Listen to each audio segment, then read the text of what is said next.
What's going on, baby? This Playboy Nard? Yeah. What's good, baby? Hold on for a second. Let me set you up real quick, all right? All right.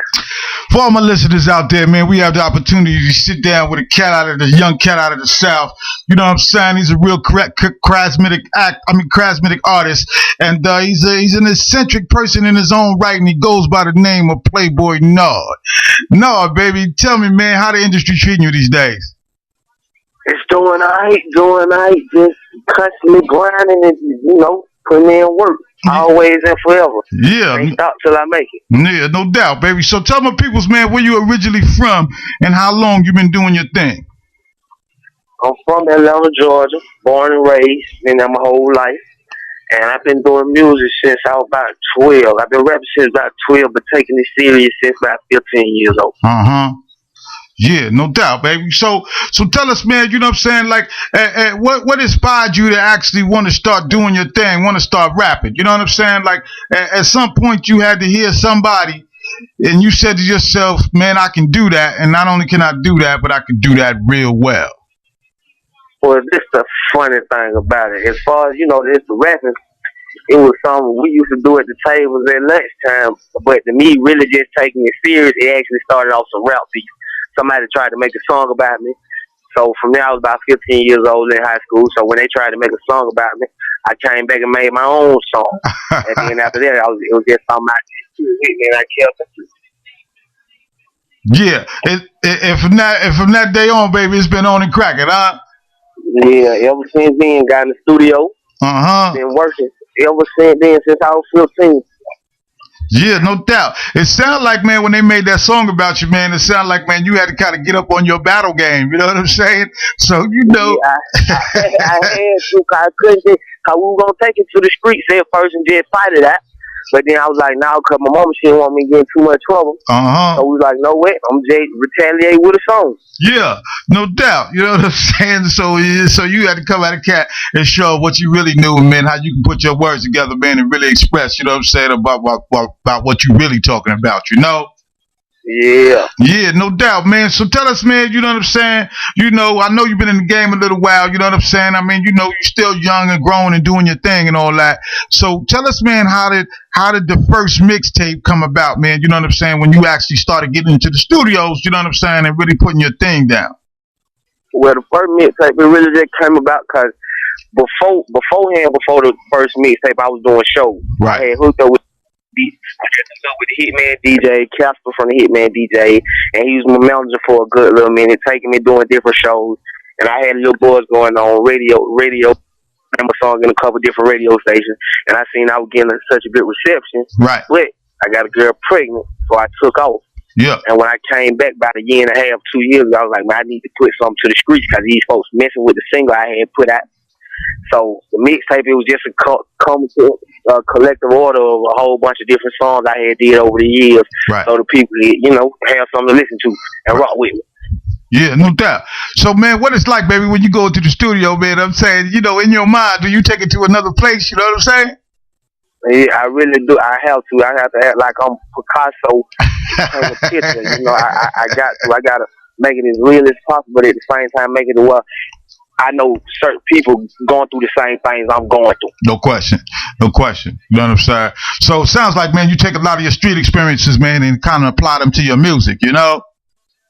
Yeah, that's the only thing I know how to do, because I look at all the comments and everything people give people on the interviews and on the YouTubes, and they want to hear somebody who they can relate to and know that they going through the same thing, and they ain't this almighty person who just falling like they, Right. No question about that. So, man, tell me, man, tell me right now, what do you think the state of the game is right now, man, and what can you actually bring to it to help change the game, man, to what you think it should be? I mean, to be honest, it's at a point now where it's about the flashing, people flashing and doing all this, and what I bring to it, I'm just bringing me, myself, and that, because they say ain't nothing new been done under the sun, so I'm just getting them my personal experiences and how I done experienced this life that God put me on earth to live. So just from my direction and giving them different aspects to let them know, like, okay, y'all going through the same thing. These folks, you know, they human beings. We human beings too. I'm just expressing myself on the track. No doubt. Yeah, no question, man. You know what I'm saying? So, man, your mixtape, man, you know what I'm saying? What inspired that? I mean, you already told us, you know what I'm saying, that you was taking your songs, you had a little buzz, and you had to put it down, you know what I'm saying, because you want to really let them know what you're doing. But, you know, under all that, there's an undercurrent, you know what I'm saying? And with that undercurrent, man, what made you, you know what I'm saying, take and collaborate all that you did and put it on that mixtape, you know what I'm saying, and kind of what inspired you to do it and name it what you named it? Well, what the type of conversation, I just felt there was, every time I go somewhere, people say I grab attention. I'm an attention getter anytime I go somewhere. No doubt. And so it's just like people always talk about me, no matter if it's in a good way or a negative aspect. They said if somebody talk about you, no matter which way it is, you got to be doing something right for them to talk about you. Right. Or something that they don't like or do like. Yeah. So it's just like I always seem to be the type of everybody conversation. Mm-hmm. So it's like, okay, and then back in my younger days when I was in high school, my counselors and my teachers, they were like, oh, you got an old soul and you really got a mouthpiece on you. Yeah. So, it was, you know, just the gift of gab, type of conversation, Playboy Nard, it just seemed like something that went right together. Yeah, no question. So where did your moniker come from? You know, where did the Playboy Nard come from? You know what I'm saying? Give us a little insight on that there, baby. Okay, the Playboy part, it actually came from my mom. Uh-huh. And that was just because she was at a point, she was like, I'm like 14, 15, I always used to have girls coming over the house and whatnot. But she's like, but you a Playboy, you need to slow down. And at the time, I was going through different rap names. It was Cartier, it was Black, it was King, and I couldn't figure nothing out. She was like, why you don't call yourself Playboy? Because you is your Playboy. Uh-huh. And then the Nard part just came from everybody in school. They, you know, that's what they used to call me, Nard. That's what everybody who I went to school with know, man. Right. And so yeah, so that's where the Playboy Nard thing came from, huh? Yep, just put it together. Yeah, oh, say, is you still living up to that name, Playboy Nard? Yeah, somewhat. I'm trying to stir away from it because you know the ladies they don't like no Playboy. Somebody they already think I got too many girls. So. Yeah.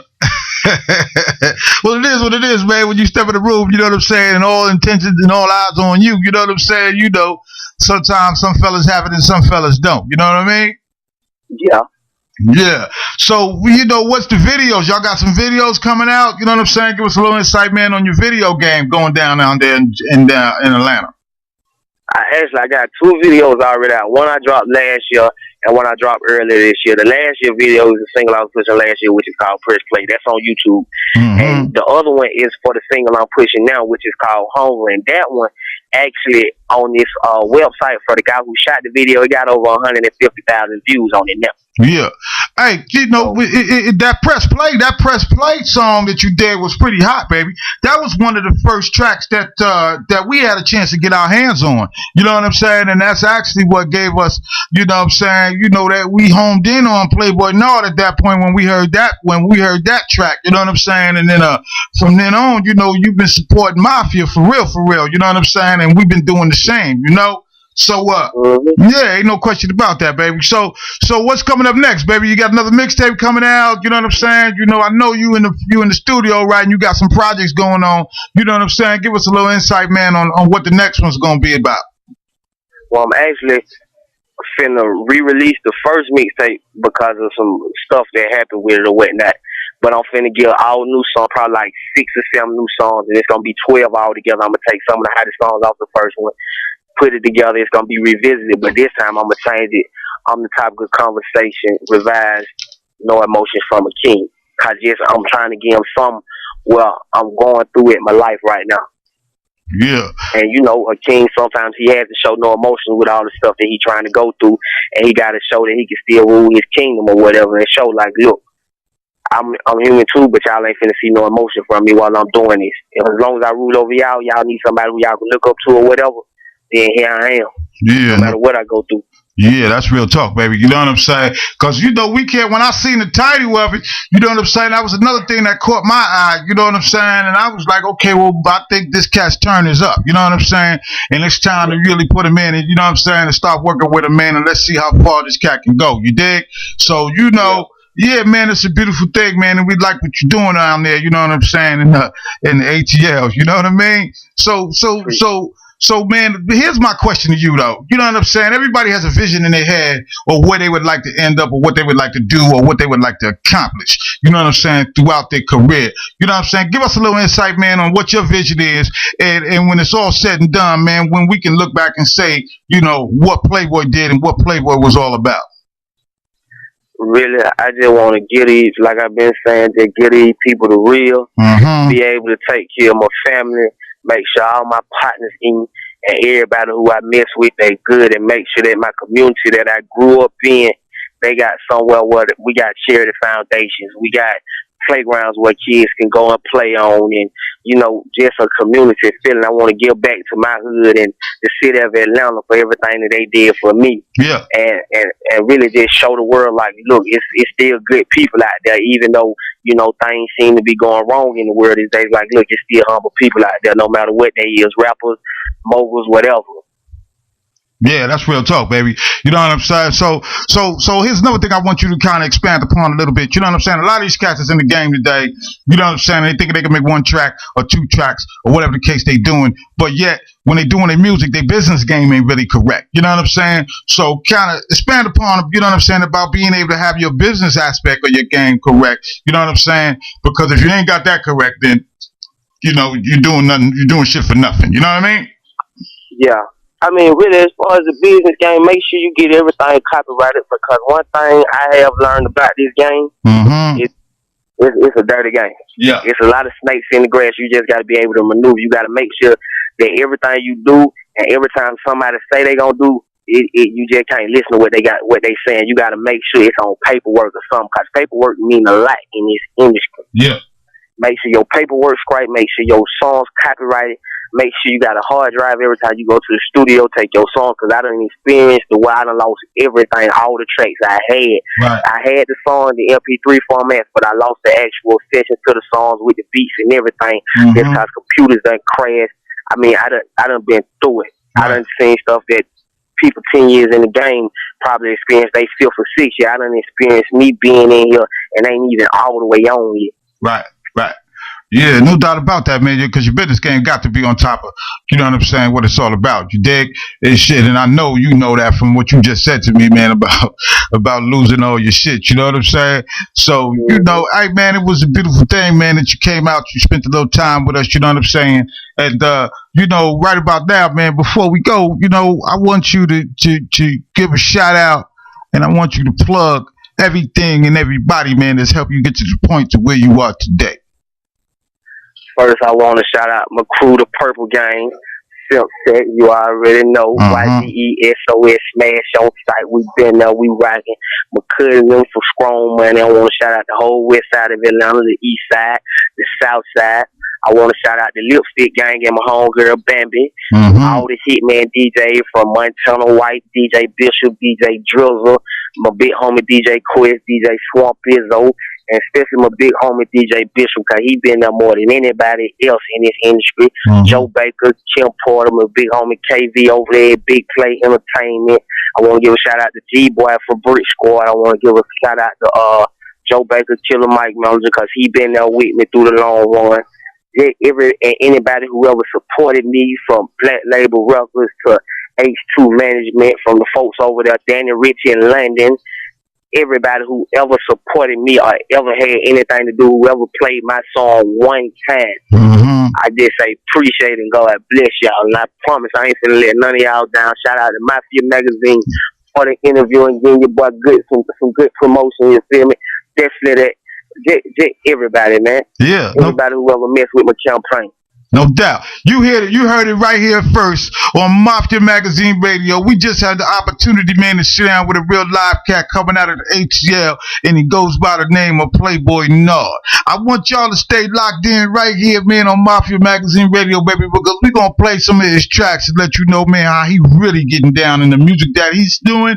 Boy, oh boy, I'm telling you, you ain't go. This is something that you need to hear. Hey, Playboy, baby, I appreciate you coming out. Appreciate you coming through, man. You know what I'm saying? And yo, you got much love for Mafia, baby. And anything that we can do, man, you just hit me up, man, and we'll go ahead and try to get that done, you know? already. Yeah, and I won't let one more thing. I still am unsigned. So anybody out there licking, what's up, man? Follow me at Twitter, PLAYBOINARD. Go to Grind HD, check out their hungry video. Go to YouTube, Playboy Nard. Matter of fact, really, just Google me, Playboy Nard, and you'll see everything. There you go, baby. You heard it, Playboy Nard. You heard it first right here on Mafia Magazine Radio. Hey, Playboy, baby, you stay blessed, man. Continue to prosper, man. And you know, ain't nothing but love from the Mafia, bro. You heard? Already, big homie. No doubt, baby. Peace.